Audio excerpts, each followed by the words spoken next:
Dindigul AR diary foods நிறுவனர் ராஜசேகர் முன்ஜாமீன் கோரி திருப்பதி மாவட்ட நீதிமன்றத்தில் மனு தாக்கல் செய்துள்ளார்.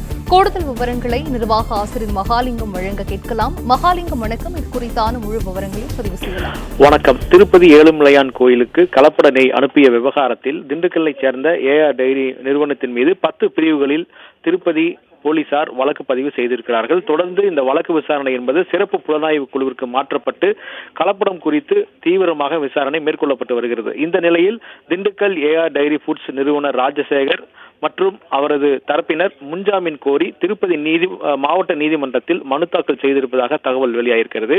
தங்களது தரப்பில் எந்த கலப்படமும் செய்யவில்லை என கூறி திருப்பதி 2வது கூடுதல் மாவட்ட நீதிமன்றத்தில் அவர்கள் மனு தாக்கல் செய்துள்ளதாகவும் 2 மனுக்கள் தாக்கல் செய்யப்பட்டுள்ளதாகவும் முதல் கட்ட தகவல் வெளியாகிருக்கிறது. அதில் இந்த மனுக்கள் மீது எதிர்மறையான நடவடிக்கையை நீதிமன்றம் எடுக்கப் போகிறது என்ற ஒரு விவரம் இன்று மாலை 3 மணி அளவில் வெளியாகக்கூடும் என்றும் நீதிமன்றத்தின் தரப்பில் தெரிவிக்கப்பட்டிருக்கிறது.